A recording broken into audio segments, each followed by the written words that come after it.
Hey, welcome back to the Hotel Orloff here in beautiful Rural Retreat, Virginia, where we're experiencing blizzard conditions, and they say that you only get a storm like this once or twice in a decade. And so it's quite, we've had snow on and off the last few days, but now we have snow where you can't even really see the streets outside. And I've been live streaming all morning. See, I've got my, I'll show you how it looks. I've got my computer here on top of some milk crates, and I'm pointing it out the window so that you can see the blizzard. And anyway, this is episode 904. It is January the 12th, 2024. And it is Batman Day, ladies and gentlemen. I don't know if it's officially Batman Day, but it's Batman Day here at the rural retreat location of the Hotel Orloff. We have, they're out there scooping up the snow. Well, that's good. But anyway, it's Batman Day because it is January 12th, and on January 12th, 1966, ladies and gentlemen, on the ABC network, that's when the Batman television program was premiered. Okay, so, yeah, this is what we're talking about, ladies and gentlemen.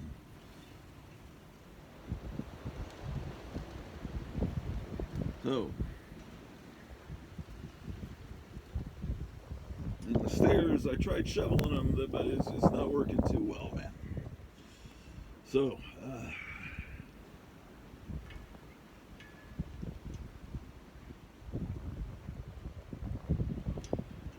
it's something else out here, man. Oh my gosh. How about that? Woof, woo, woo, woo. Let's see if how the people are doing on the live stream here. How many people are watching?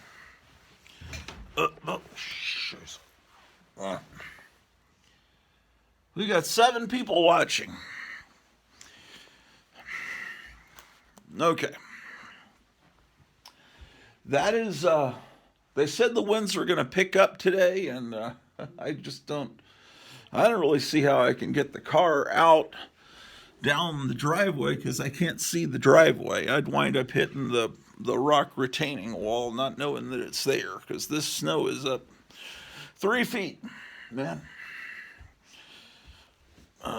We're having trouble at the Dothan, Alabama location of the Hotel Orloff as well, and here at the Rural Retreat location. I didn't realize this lantern had fallen off here. Okay. Well, being Batman Day, let's look at some Batman memorabilia, I guess. Look at something.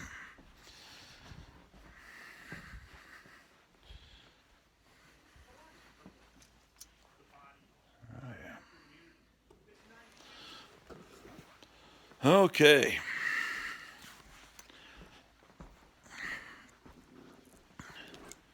Here's Drew the dog keeping warm. How are you doing there?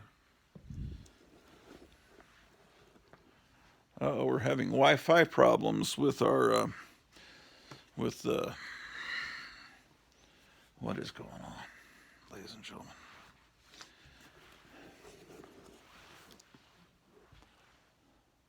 Oh, it says the Oversight Committee officially finds Hunter Biden in contempt.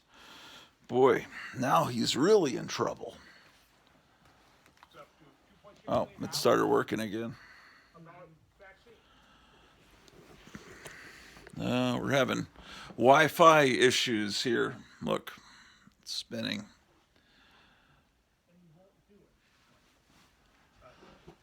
Okay, well, Batman. Let's look around Batman should be just about every 5 feet in the Hotel Orloff. In fact, here's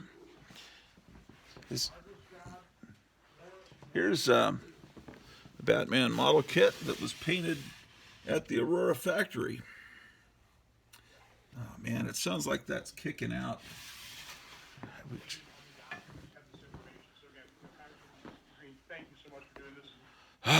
The Wi-Fi trouble. Yeah, see, it keeps freezing.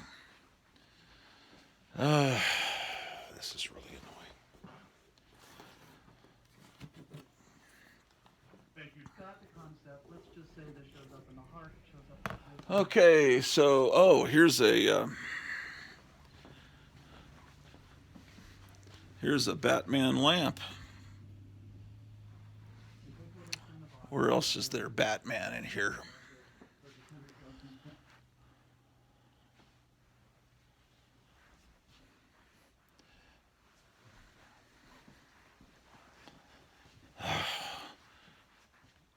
What is going on with the Wi-Fi? Let me try backing out of this.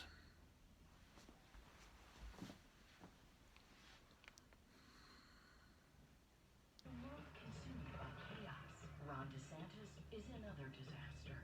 The DeSantis campaign, a dumpster fire. His style, always trying.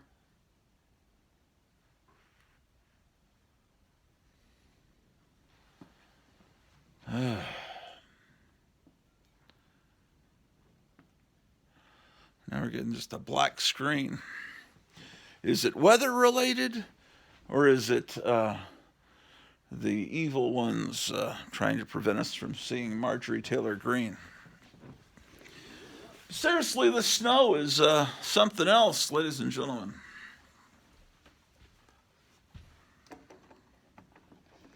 Let's take a look at it again.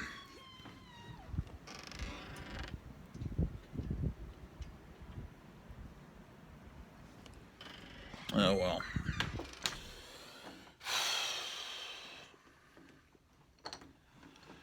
I don't know if I stocked up enough food. I don't know how long this is going to last. All we're getting is a black screen.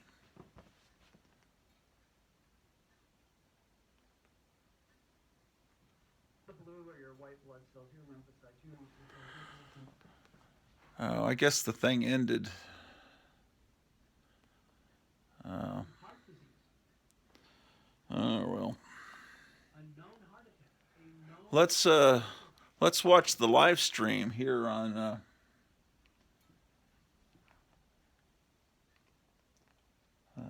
Okay.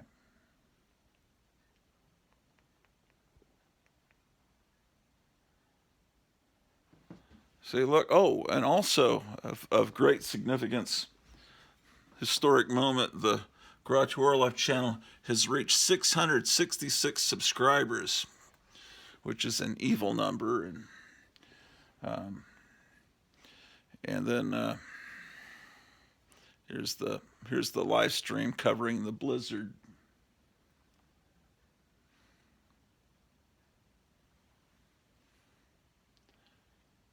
Where's the picture, man?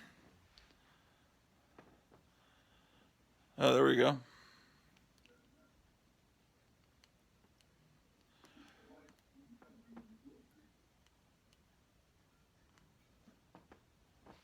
Yeah, we should adjust the camera because we're seeing this.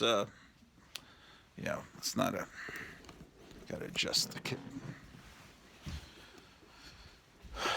So I think if we adjust it a little bit this way, will that help? Let's go look in the other room.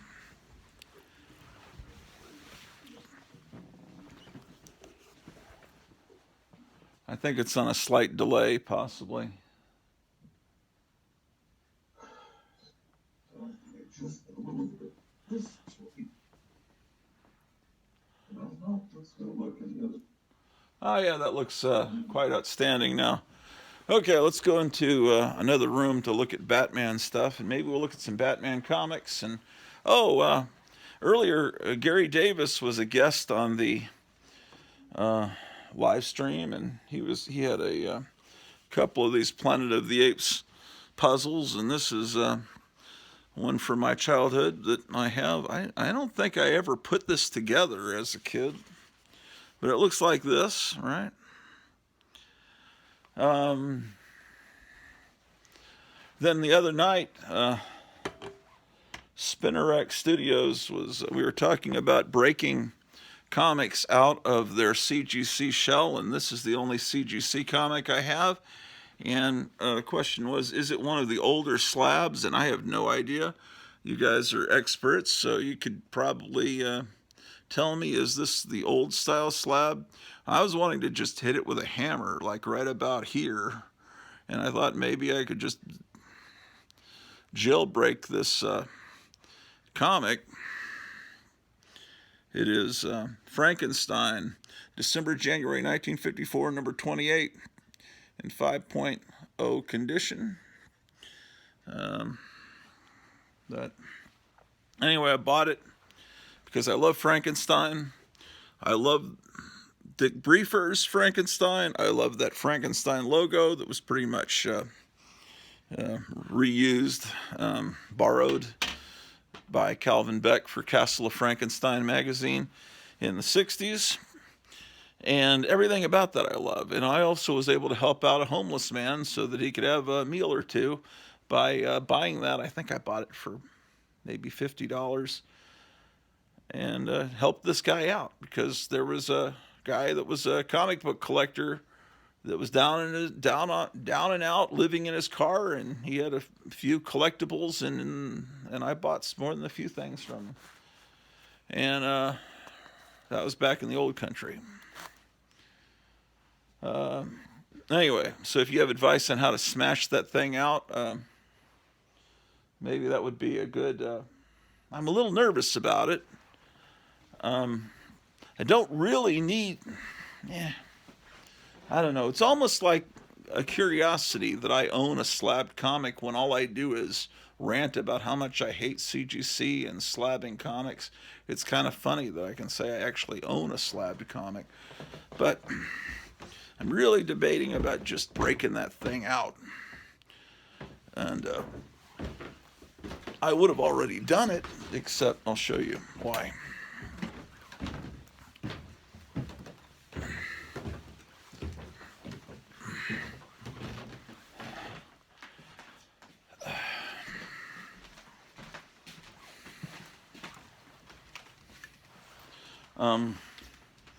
Here on this shelf,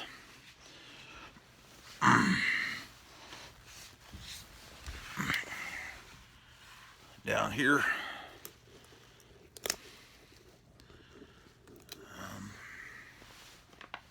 let me put this tripod here.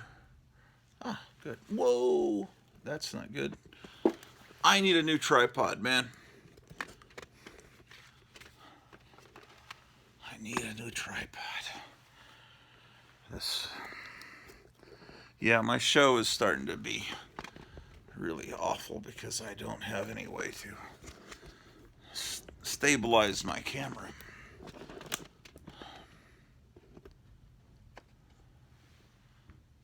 Okay.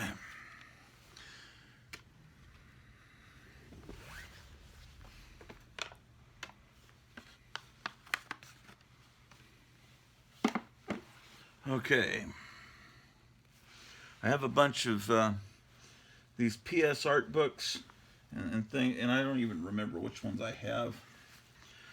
Graphic Man, Micah, was showing some of these that he'd gotten from eBay the other night.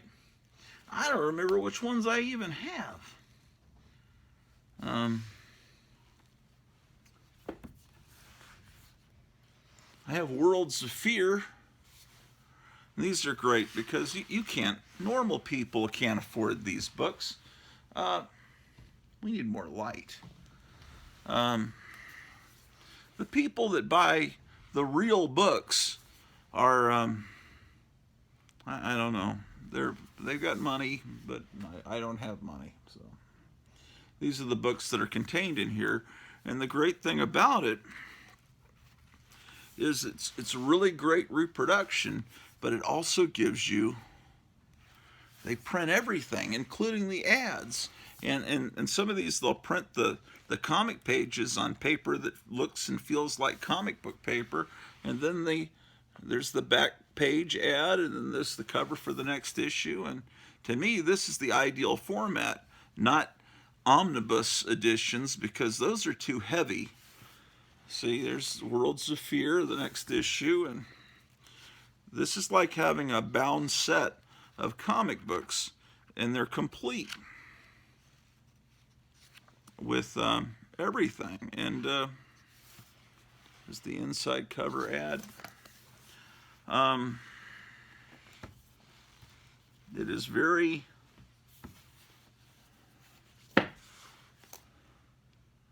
Here's volume 1 of Worlds of Fear. Aye! Yeah, these are pre-code horror comics. Before 1955, when the Comics Code Authority made horror comics kind of hard to do. This contains October 52 through October 53, Witch's Tales, which was a Harvey comic. That's why it says Harvey Horrors. Yeah, the same company that you know from Casper and Richie Rich. And see, it's got the ad for the rock garden. Everything's just,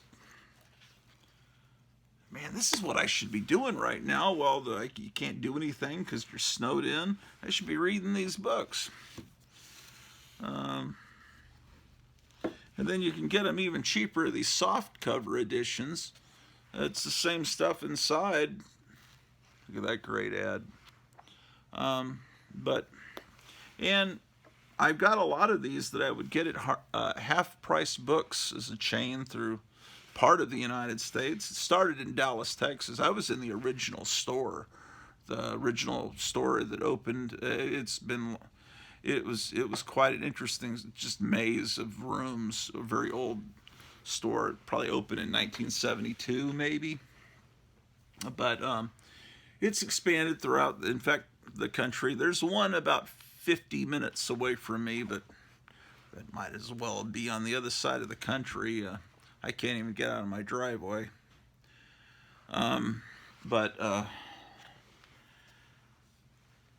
Yeah, these.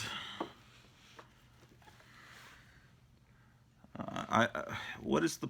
I don't know why I'm showing you all these. I was looking for the Frankenstein one. I've got. Well, I kind of wanted to have a video record of what I've got. Is Frankenstein even? Yeah, here it is.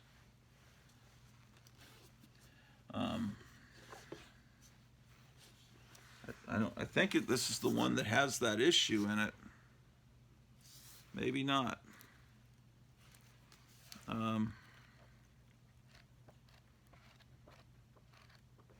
No, this is earlier stuff. The Frankenstein comic started as a horror comic, and then it became a humor comic, where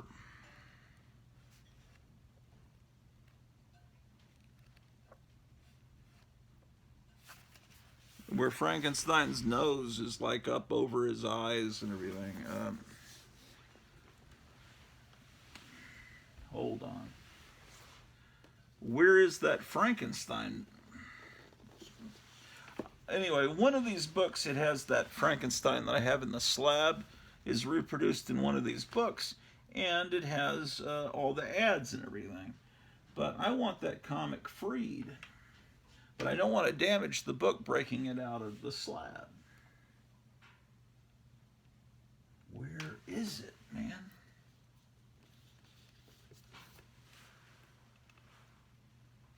Look at this beautiful cover. Anyway, these books are generally $10 to $14. I mean, I think initially they were $30 books, but you can get them Half Price Books, or maybe on eBay cheaper, but it's sure a lot cheaper than buying the actual real books, which is not really practical, and and is actually probably impossible for most of us in this current economy. And this is just how I'll have to enjoy these books that came out over 10 years before I was born.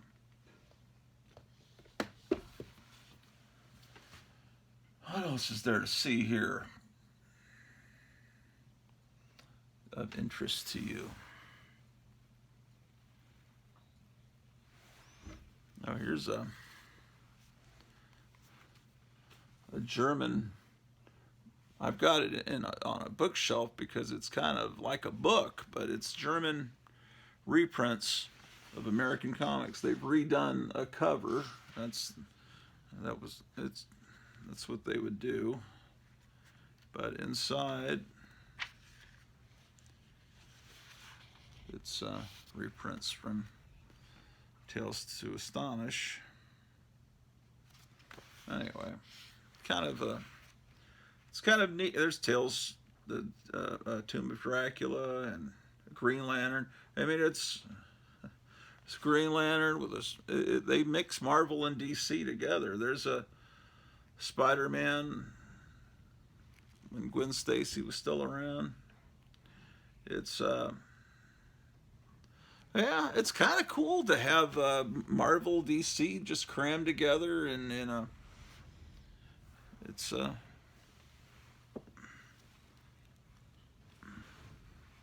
I can't read German though. Oh well.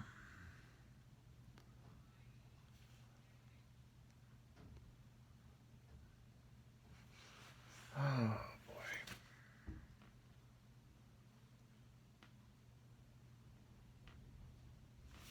These fangs, I believe, belong in my Barnabas Collins board game. These came in the board game. If you have the Barnabas Collins game, confirm for me, or I could look on eBay. Maybe someone has all the parts spread out for the Barnabas Collins board game, and see if this is the actual pair that go with that game, or if this is some other thing I bought at some point in my childhood. But I'm thinking I need to put this in with that game.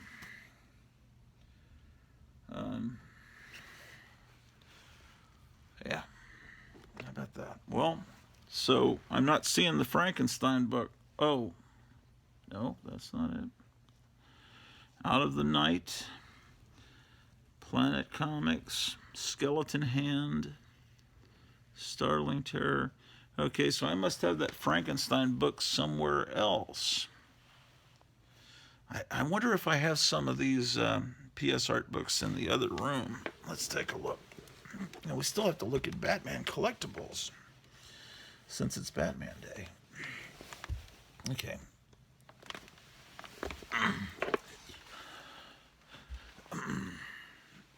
Standing up is lots of fun. Oof.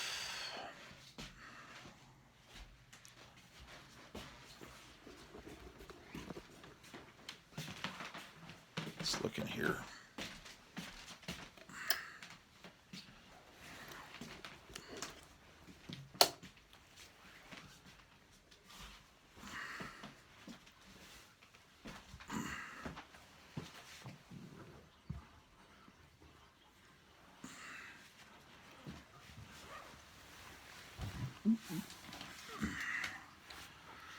All that water noise you hear is the sound of we got a boiler system, and that water's going through pipes, heating up the house. Here is what do we have here? It's Don Post, Mole Man, and Dracula, and other things.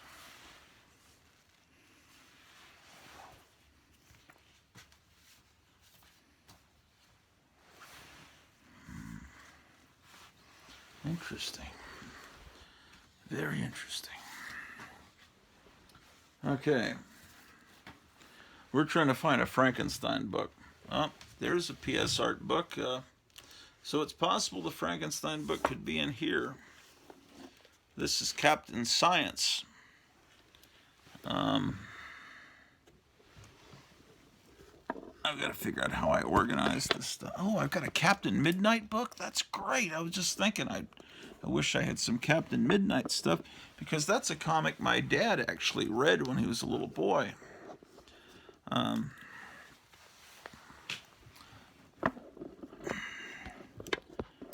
boy. This tripod really was good when it was working. But they have a limited lifespan, I guess.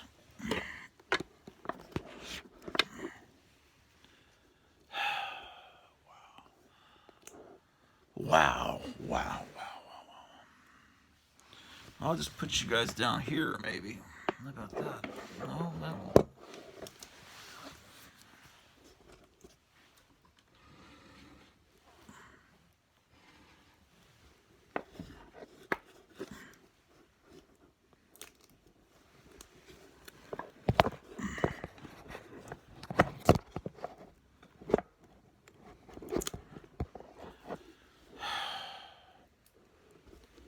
At this point, maybe I shouldn't even use this tripod.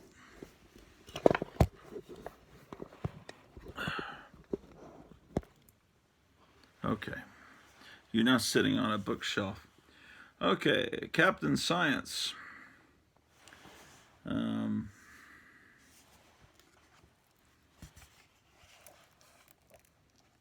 Some of these have better reproduction than others.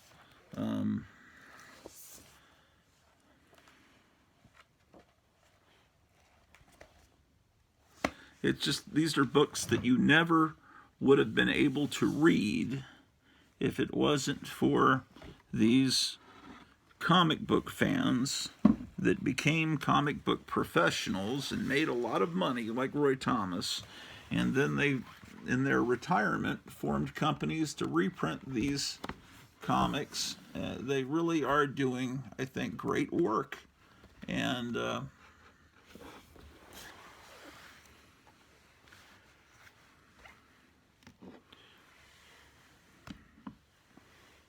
here's a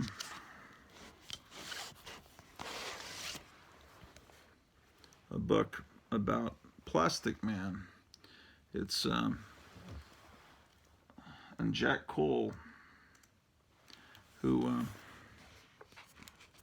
was a wonderful artist. Unfortunately, committed suicide. He's one of the artists, you know, I was talking about Harvey Kurtzman and Will Elder, that Hugh Hefner employed. Hugh Hefner hired a bunch of cartoonists and kept them employed for many years at his magazine. I was telling Gary Davis about a book that reprints all the instruction kits for the Aurora model kits, and this isn't it. This is just a book about model kits, and I think I know where that book is. It's in the other room.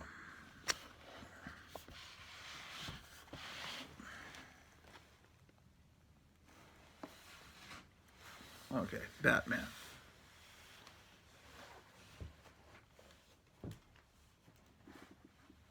Very good Batman stuff around here. Oh, I was looking for that Frankenstein book first. Where is that?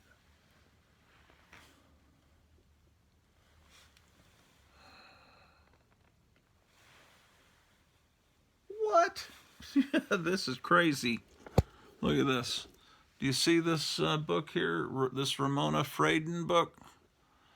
I must have forgotten I owned it and bought another one.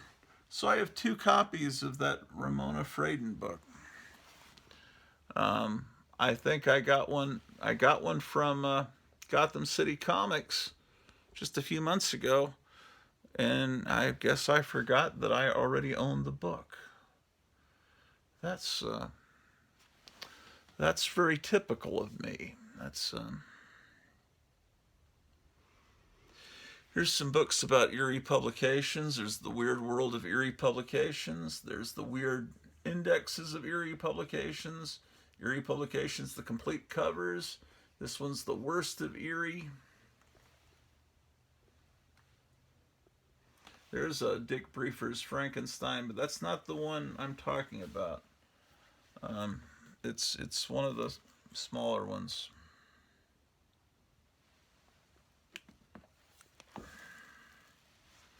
Just looking to see if I can find that book. Man, I just... Yes, it do. Well, how about that?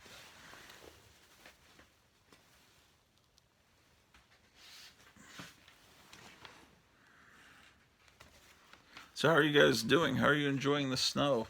Is it snowing everywhere in the United States? Probably.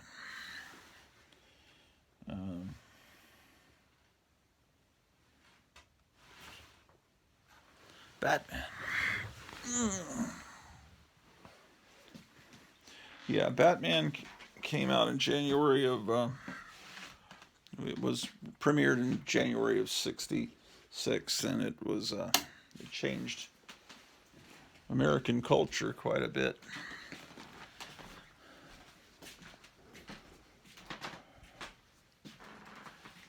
Let me see if that book's in here.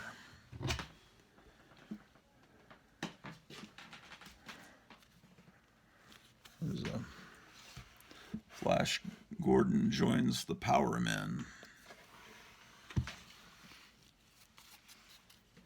Terry and the Pirates.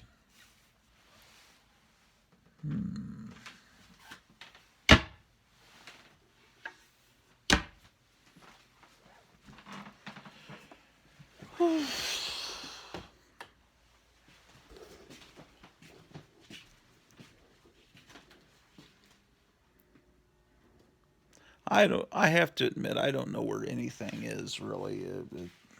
It's complete mystery.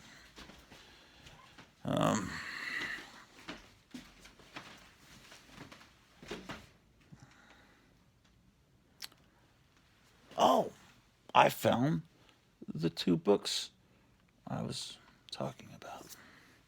Let's go sit down in the other room and look at them. Sometimes I luck out and find stuff. Wait, is the Dick Briefer Frankenstein? Ooh, I found it. How about that, ladies and gentlemen? I'm finding everything all of a sudden.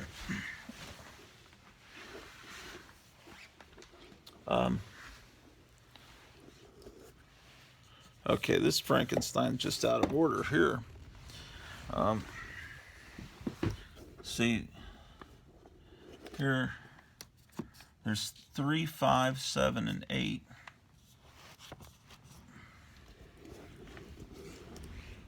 Ooh, that wind outside. You hear that? I ought to go film that. Okay, so I have volume 3, volume 4.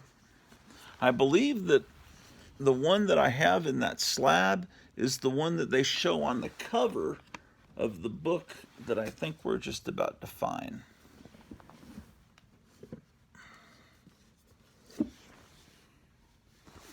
See, there's volume 5. I don't have all of them, but that's something I could do, is go on eBay or maybe Amazon and find volumes 1 and 2. Now see, here's volume 7, and it's starting to become a little more serious. Seems like it started as a serious book, and then it became a humorous book, and then it became serious again. Okay, maybe not. Let's see. Oh, there it is. See there? It's the first book in this set. So, ooh, here comes Pete the Cat. How are you doing there?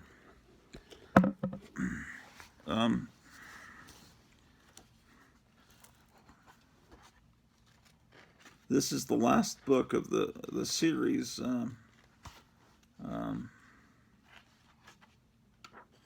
Okay, so it's a Bride of Frankenstein issue, and see, it's the she monster, and yeah, this would be a.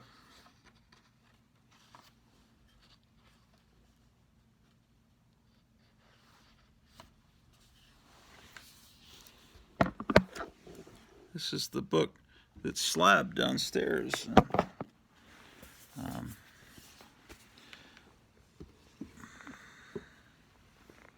Okay, so this is a book called Aurora.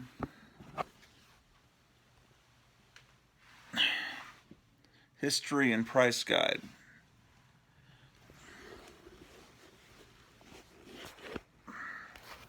And it's by Bill Brugman, Bruegman. And they go through every Aurora model kit and tell about its approximate value and the size and give you all the times it was reissued and show you what it looks like built up. Every single one of the model kits. So that was when a book like that would cost $14.95, so it was a while back. And this one is called A Collection of Classic Instruction Sheets, Volume 1 Figures. So there's another volume that probably has like the Batmobile and all that. But this is all the... Ow, my back. Ow. Oh, that hurt.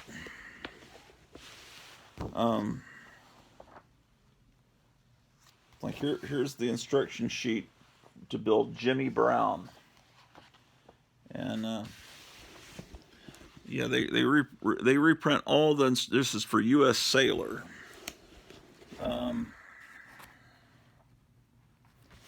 For Roman Gladiator. Let's find some of the monster ones. Well, I don't know. It has the Bat Boat in here. That's not a figure. I guess there are Batman and Robin figures that you put into it. Here's the instruction sheet for James Bond 007. And I kind of don't think this is still in print. It's by Gordy Dutt. Gordydutt. And it was put out in 1992.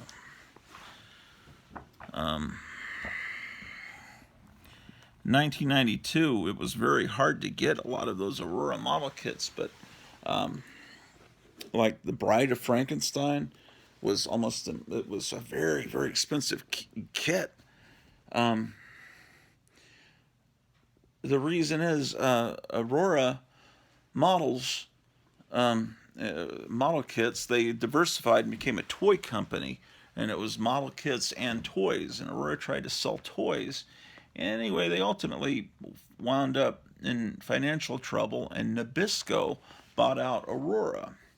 And the story I heard is all the molds for the classic model kits, or not all of them, but a lot of them, were on a train being shipped to the Nabisco headquarters, and the train had a wreck or something, and the model kit molds were smashed.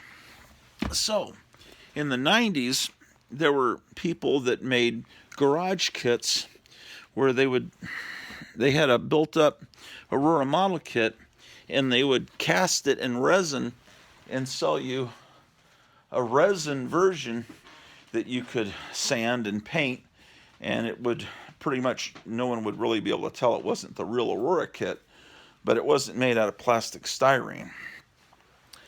And that's how they would have to do it, because there was no way to get the real molds. But then I guess people figured out how to take an unbuilt model kit and make a perfect mold from that. So then they started reissuing all these model kits.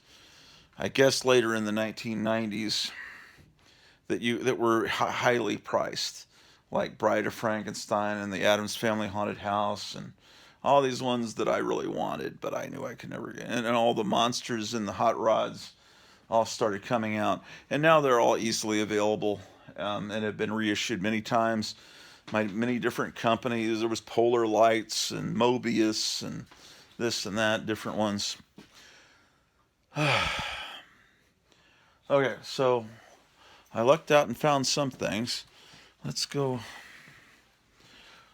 Yeah, I heard all that wind. I want to go downstairs and look at how this blizzard is going.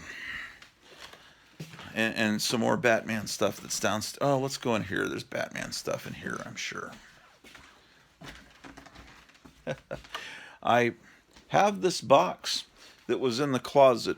It was my mother's. And it was always in the closet.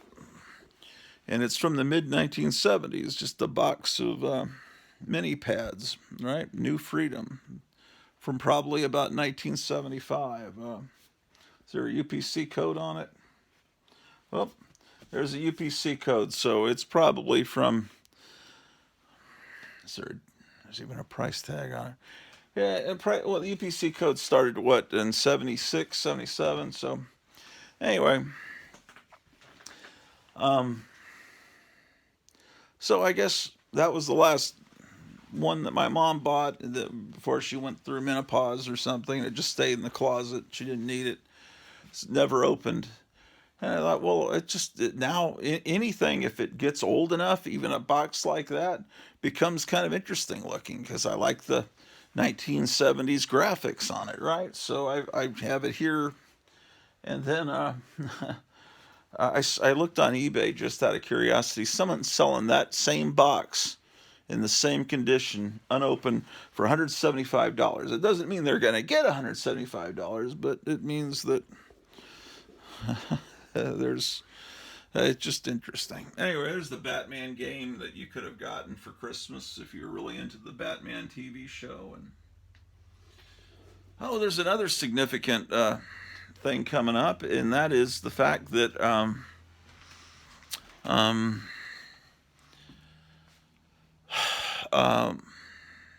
the 20th, I guess that's next Friday. That's the 60th anniversary of the release of the first U.S. Beatles record, Meet the Beatles. So that's kind of interesting to me. I figure I need to get this book. I've got a reprint of this story in, one of those Monsters on the Prowl kind of 1970s. But since I took my name from this issue of Strange Tales number 73, I looked online. It looks like this book's going for about 200, 250 unslabbed. And one of these days I need to actually bite the bullet and buy that. This is a reproduction that was, this reproduction was made by Captain Strangelove, I guess probably from his original comic. But I need to get that book since, that's what I've used as my online identity. This is a fake box I actually have this Wind Up Frankenstein, but this is a replica of the box. It's not that professionally done. Anyway, we're looking for Batman stuff, huh? Okay, well, if you were into Batman, you could get yourself some Kellogg's OKs and get a Batman periscope. Wow. Only 60 cents with probably some box tops. Other Batman stuff. And make sure there's Gotham City Comics. You can call Gotham City Comics in fact, they're open right now as you watch this. Talk to Kevin, and he will be able to hook you up with monster stuff and cool comics. And if you'd like to make a donation to the Gratu Orloff Inspirational Network and put a few dollars down on my hold pile, I wouldn't mind. We've had a couple of, well, I won't lie, one very nice, wonderful individual that's he's gone in and put $20 down twice, and it helps me out, because these are times of Well, they're bad times for all of us. Horrible times, yes, indeed. Oh, here's the Kaiju Review. It's a little fanzine. Forgot about that. Okay, so why are we in here? I have no idea. Oh, we were looking at Batman stuff. I don't see any Batman stuff. There's Batman comics, but I don't really feel like going through a box of Batman comics right now, so. I believe Lead Paint was asking, is this book really worth the amount of money that it costs, which is like $40, something like that? I would say yes, it is. If you're into Warren magazines, that is it's too much. I mean, it's a lot of money. I mean, let's face it. But same thing with that George Wilson book that's coming out. Now I think it's been delayed till summer. I mean, if you grew up in the 60s and 70s with all those wonderful painted gold key covers, well, it's kind of a no-brainer. You've got to get a book comes out about George Wilson, the guy that painted those. You've got to get it, man. Okay. Fantastic.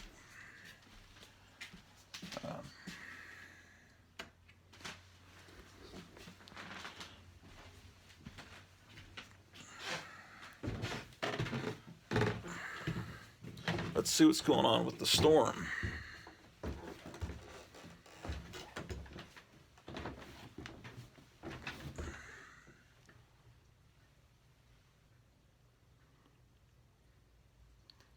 Artist is XNO or Zeno. This is a painting from Joe Riley, the guy that from the Hypnotic Eye. Painted that. It's a birthday gift in 1995.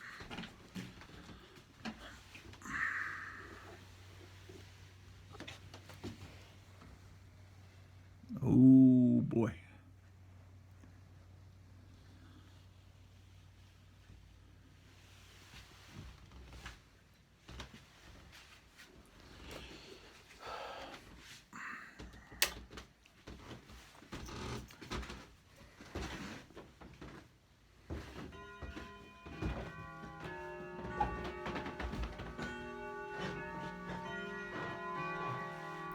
Oh, I got a low battery warning.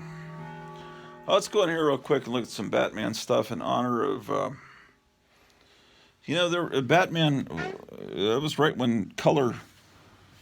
Oh, this room doesn't have any heat. It gets a little cold in here, ladies and gentlemen. Batman. Real baddie, man. Bubblegum.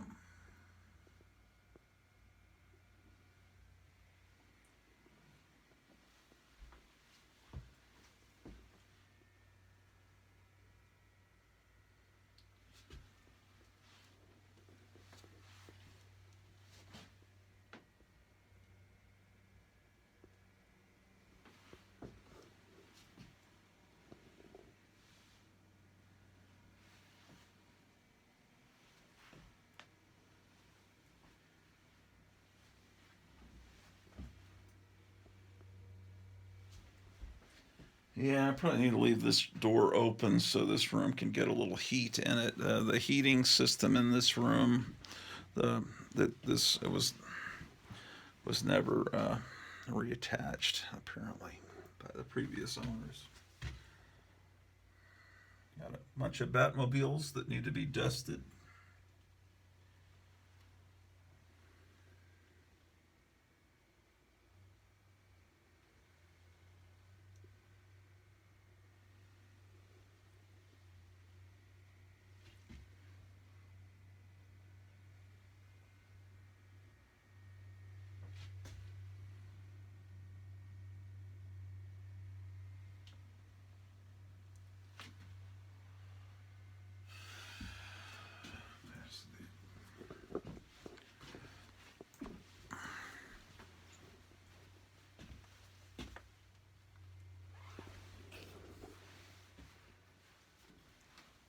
Yeah, I'll leave this door open.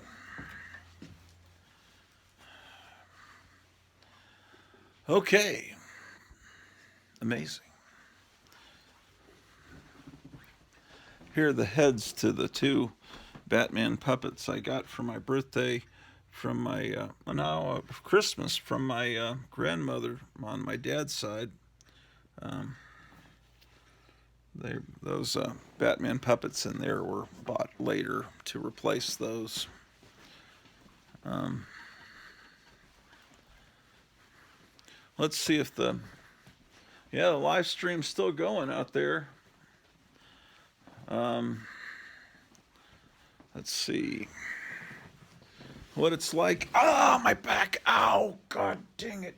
I stepped down a step and my lower spine. Gee whiz, that hurts. Dang, that hurts.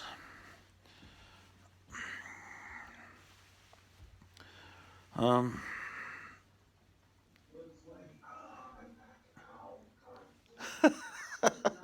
now it's coming through the other TV, man. The sound effects of my agony. Unbelievable. Wonders of technology. Well, let's look at this blizzard, man. This blizzard's nothing, man. Who's the people complaining about this? It's hardly anything, man. What's wrong with you people? What do you think, guys?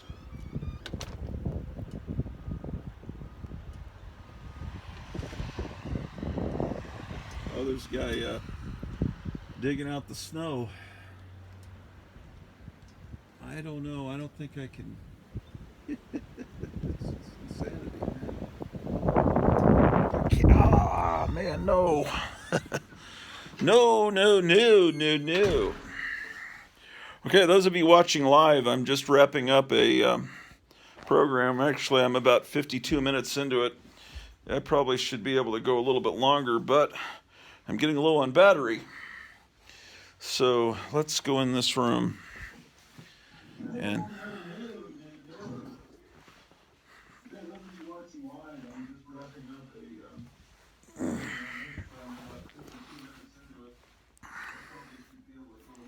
All right, I'm not going to be able to move around that much because I got to plug this phone in.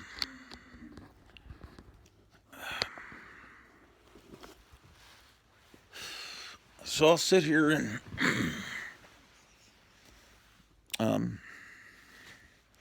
tell you some stories. That same grandmother also, she must have been aware of the Batman phenomenon and knew that little boys like Batman because she gave me those Batman puppets, and that was probably Christmas of 68 because we were still living in San Antonio. And we moved in 69 to Germany. We lived in Landstuhl, and then we moved to Heidelberg, where I went to kindergarten and first grade. And the first year when we lived in Landstuhl, I was still free, no school.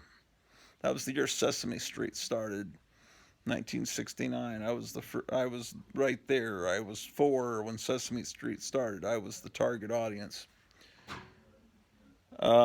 So then, when we were living in Germany, I got a Corgi Batmobile with a bat boat from her as well. So, and this is before I really even knew who Batman was. I'd never seen the Adam West show as a little kid. When we left Germany and moved to Virginia, I knew that Batman was a cool thing because I'd heard my older brothers talk about it. I had these toys. And then we moved to San Antonio. That's when I first started buying Batman comics. And then there was the elementary school I was going to. I was in 3rd grade. They had a children's matinee thing scheduled through the school where every Saturday they'd run a kids movie and they'd sell you a ticket. It would probably benefited the PTA. So one week it was Benji. This was after Benji had already had its theatrical run. They brought Benji back, and I saw Benji And I was so obsessed with Planet of the Apes. I remember I wrote a review of Benji. I don't know if I wrote it for school or for one of these little comic books I was making in third grade, and said that Benji was so expressive. He was like one of the apes from Planet of the Apes. That was the greatest compliment I could give Benji the dog, was that he was like a Planet of the Apes ape. And then, this is third grade, you have to understand. One of the movies, no, you know what it was? I take it back. One week it was going to be Batman. The 1966 Batman was going to play at the theater. And then, so I went, and it turned out, well, we didn't get the movie, so we're going to have to show you Benji. And I was disappointed, but then I watched the movie Benji, and I fell in love with the Benji, little dog. He was real big there in the 70s. That's another 70s fad that everyone's forgotten about. Because then the Jaws shark came along, and everyone forgot about Benji. Okay, so I didn't get to see the Batman movie. When did I first see the Batman movie? Uh, I saw it on television, and I didn't see it in the theater. I wouldn't see it in the theater until I was in college in Dallas at the on Greenville Avenue, the Granada Theater that's still there. They had Batman one night, a double feature of Batman and the Monkees movie Head were a double feature, and we went to see that. And it was a repertory house. They would play old movies. They'd have John Wayne night, then they'd have John Waters night, then they'd show Caligula, then they'd have a Three Stooges night, and it was just all classic movies or cult movies. There was Ed Wood. You'd see a double feature of Ed Wood movies. It was just amazing until the landlord tried to run the cool guy that was running the theater out, and he did run him out. He was successful, so he could bring in, pull a bunch of the seats out, and sell beer and food in there. Turn into one of those yuppie places, and that showed movies, but not as good as the movies that were there. So I finally saw Batman in the theater, I didn't get to see the Batman TV series until the summer of 1976. That's when, and it was on every day on Channel 11 KTVT out of Fort Worth, Texas, and I was living in Arlington, and I watched it every day. And that's when I first saw the TV show. I'd seen Super Friends and all that, and other incarnations of Batman, but it wasn't until I was, 11, which is a good age to. And the Batman movie, of course, came on television a lot. It just growing up, Batman was never syndicated in the areas that I lived in, and the Adams Family, which I dearly love, I didn't see that till later either because, and I didn't see the Munsters until I was in second grade because when it premiered, and Adams Family later because it seemed like Adams Family, the Munsters was syndicated there and on the local television in Virginia when we lived there in second grade, and then it was on in San Antonio, and it was always on from then on. Everywhere we moved, the Munsters was there, but the Adams Family wasn't. I think, except when we moved, I think we were moving like through Alabama or something from one state to another, and we stayed at a motel, and the Adams Family was on, and I knew the Adams Family was a cool thing. Especially my oldest brother had told me that the father in the Adams Family show staged train wrecks, and I thought that's the coolest thing in the world.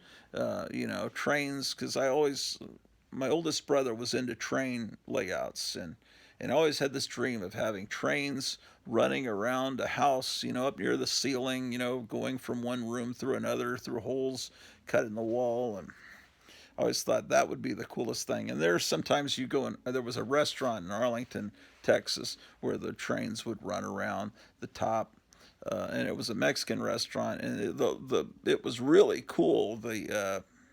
How cool it looked in the restaurant. But the first time I took my wife there, when I first met her, she said, this food tastes like it came out of a can." She was not thrilled with the Mexican food, and it really wasn't as good. The decor was better than the food, so we didn't go back much after that. But that was a place my family liked to go.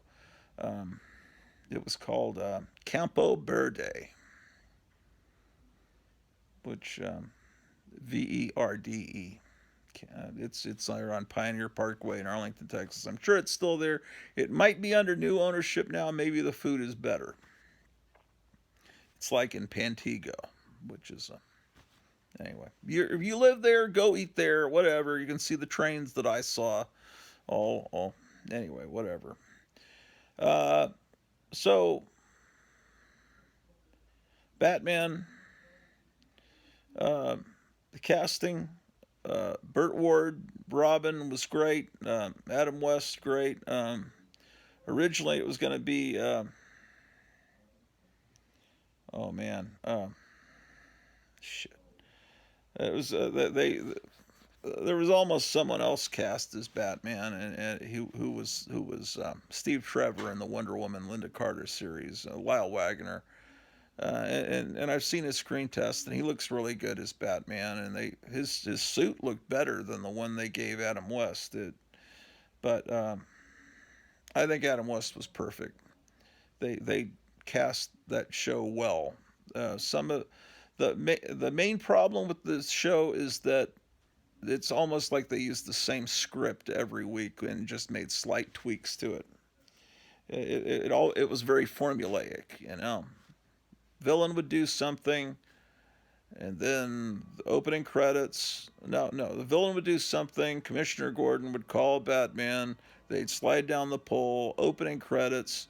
Then the Batmobile would be going 14 miles to Gotham City, and then they would pull up at the police headquarters, and they'd run up the steps, the same shot every episode, and then Commissioner Gordon would brief them, and then there'd be a shot with the villains, conspiring, and then the Batman and Robin would show up and fight them, and then it would always end with them in, peril, about to be, something about to happen to Batman and Robin, and then they'd, have, same time, tune in tomorrow, same bat time, same bat channel, and then it was just the same formula every time. But boy, did they some great casting. Catwoman, Julie Newmar, perfect.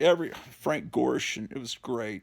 I would have maybe pulled back on the camp a little bit, but it was meant to be a sitcom. I'm not a sitcom. It's meant to be a comedy. And in fact, originally they considered having a laugh track. And then they said, no, maybe that's too much.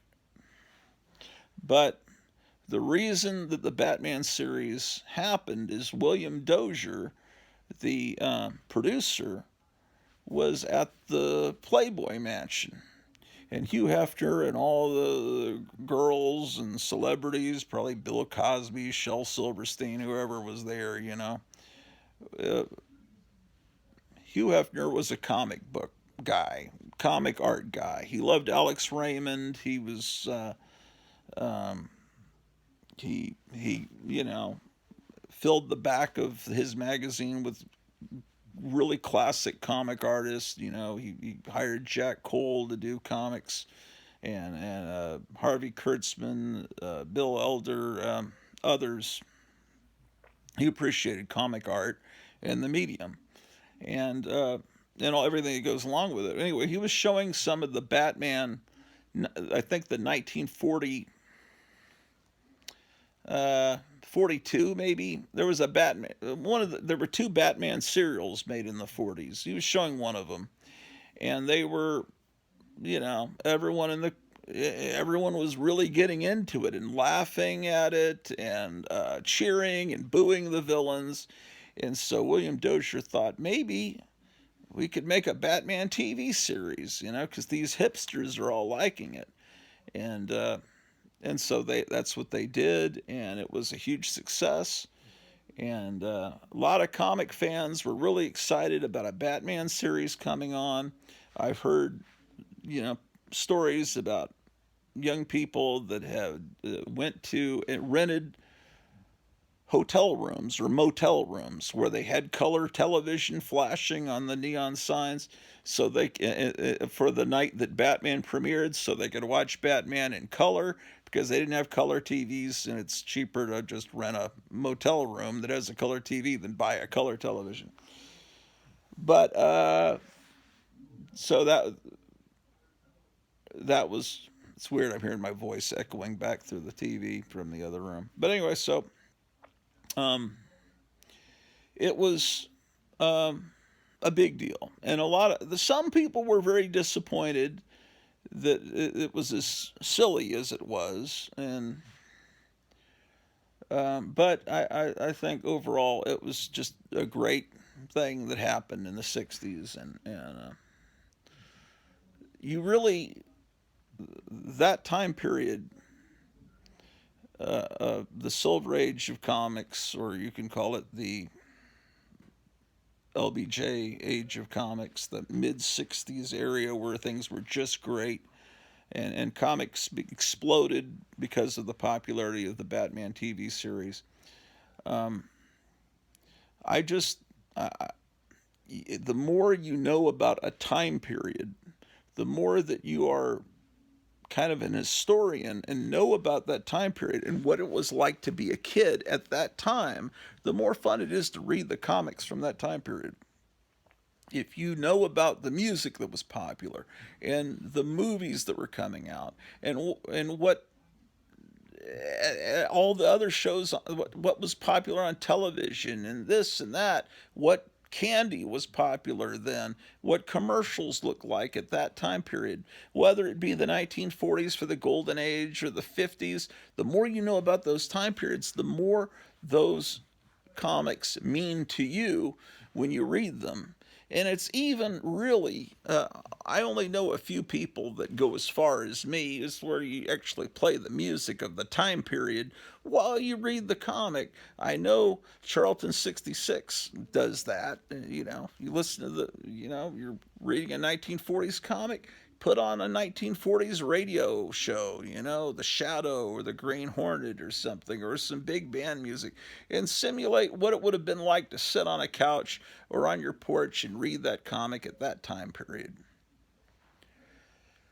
Um, Last night I was, you fall into these little temporary rabbit holes. And last night I was thinking about the Turtles, the 1960s band. And it ain't me, babe, and you, baby. Just beautiful music, and they